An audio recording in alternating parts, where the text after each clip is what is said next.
Ya. Assalamualaikum warahmatullahi wabarakatuh. Selamat malam Pak Haji dan kawan-kawan. Berikut dari kelompok satu akan memaparkan presentasi dengan anggota sebagai berikut. Yang pertama yaitu dampak negatif material konvensional dan manfaat ekomaterial dalam mengatasi dampak tersebut. Next. Material konvensional seperti baja, beton, kayu, kaca, dan plastik dapat menyebabkan emisi gas rumah kaca, polusi dan kerusakan lingkungan, penggunaan SDM yang berlebihan, dan dampak kesehatan manusia. Next. Bahan ekomaterial tersebut memiliki manfaat dalam mengatasi dampak negatif dari material konvensional yang telah disebutkan sebelumnya, yaitu pertama untuk pengurangan emisi gas rumah kaca. Nah, ekomaterial dapat diproduksi dengan menggunakan SDA yang terbarukan dan ramah lingkungan seperti biomasa atau tenaga surya untuk mengurangi penggunaan energi fosil dan emisi gas rumah kaca. Selanjutnya, untuk pengurangan polusi dan kerusakan lingkungan, ekomaterial dapat diproduksi dengan menggunakan bahan yang lebih aman bagi lingkungan, bahan yang dapat didaur ulang setelah digunakan. Contohnya seperti cat ramah lingkungan berbahan dasar minyak biji rami. Selanjutnya, untuk mengurangi penggunaan SDA yang berlebihan, ekomaterial dapat diproduksi dengan menggunakan bahan yang mudah didaur ulang atau terbarukan, sehingga dapat mengurangi eksploitasi SDA yang berlebihan dan membantu menjaga keseimbangan ekosistem. Contohnya, batu bata ramah lingkungan dapat dibuat dari tanah liat yang diproduksi dengan menggunakan SDA yang lebih sedikit daripada batu bata konvensional. Selanjutnya, mendukung kesehatan manusia. Nah, ekomaterial dapat diproduksi dengan menggunakan bahan-bahan yang lebih aman bagi kesehatan manusia. Contohnya, penggunaan produk perawatan kulit organik dan alami. Next. Selanjutnya yaitu perbedaan material konvensional dan ekomaterial. Next. Ya, perbedaannya dapat dilihat dari berbagai macam aspek. Yang pertama yaitu konsumsi sumber daya, di mana seperti yang sudah dijelaskan sebelumnya bahwa material konvensional itu seringkali menggunakan sumber daya berlebihan, yang di mana dalam ekomaterial ini ingin mengefisiensikan konsumsi sumber daya tersebut. Kemudian dari efisiensi energi, di mana ekomaterial ini juga menarget efisiensi energi dan penggunaan energi yang bersih dan juga terbarukan, di mana itu yang menjadi kekurangan dari material konvensional, di mana sekarang masih sering menggunakan sumber energi dari bahan bakar fosil. Kemudian dampak pada lingkungan, seperti yang telah dijelaskan sebelumnya bahwa sebenarnya manfaat ekomaterial ini paling banyak dari dampaknya pada lingkungan, di mana material konvensional itu masih sering uh, berdampak negatif pada lingkungan, baik dari proses pembuatannya, bahan baku maupun produknya sendiri.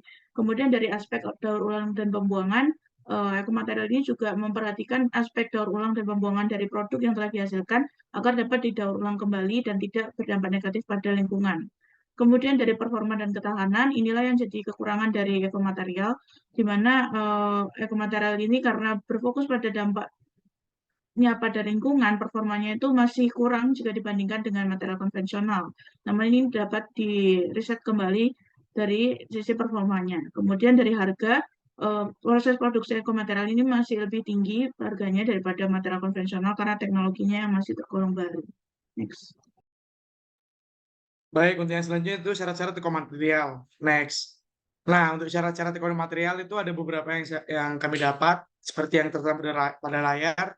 Yang mungkin misalnya ada bahan baku yang digunakan harus berasal dari sumber daya yang dapat diperbarui, prosesnya harus ramah lingkungan, tidak mengandung bahan kimia, tidak mengandung bahan berbahaya, kemudian produknya harus memenuhi standar kualitas yang tinggi. Next. Berikutnya contoh ekomaterial dan prinsip pengembangan berdasarkan LCA. Salah satu contohnya yaitu keramik tile. Next. Nah, ini merupakan contoh gambar dari life cycle-nya, dimulai dari ekstraksi dan pemrosesan bahan baku dan diakhiri dengan pengemasan, penggunaan, dan pembuangan. Next. Next.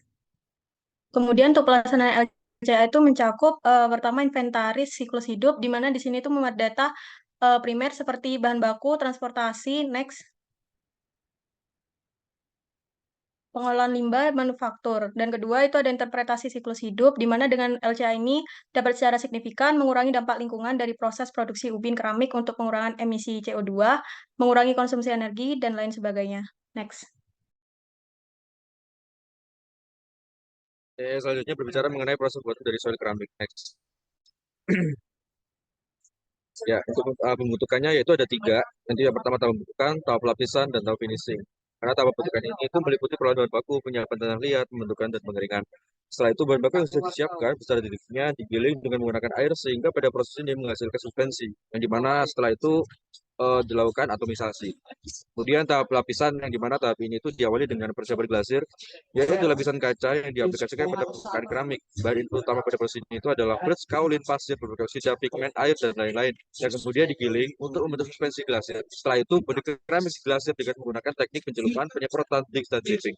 Dan yang terakhir adalah tahap finishing, yang dimana tahap ini itu mencakup proses penggilingan dan pemolesan, yang dimana proses penggilingan melibatkan permesinan untuk membuatnya lurus, sejajar, dan tegak lurus. Untuk potongan juga dikontrol dan dikalibrasi. Sedangkan pemolesan melibatkan penghalusan permukaan lapisan keramik untuk menghilangkan ketidaksetaraan dan meningkatkan kilauannya. Next. Selanjutnya adalah kelebihan dan kekurangan sel keramik jika dibandingkan dengan material konvensional. Untuk kelebihannya yang pertama, mengurangi pembuangan zat berbahaya di area lingkungan, memiliki kemampuan menyerap dan menahan air, memiliki kemampuan menyerap suhu panas, mudah dicetak pada suhu kamar tanpa retak dan pecah, dan yang terakhir dapat didaur ulang.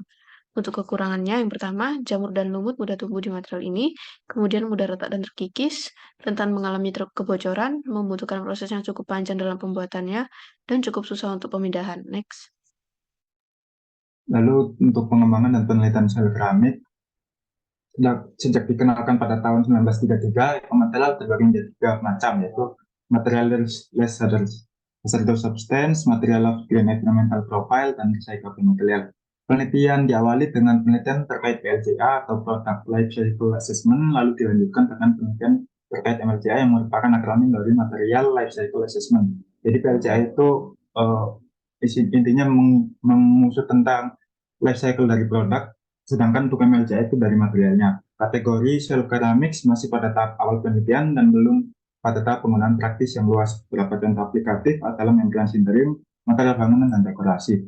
Terima kasih, sekian presentasi dari kelompok kami. Assalamualaikum warahmatullahi wabarakatuh.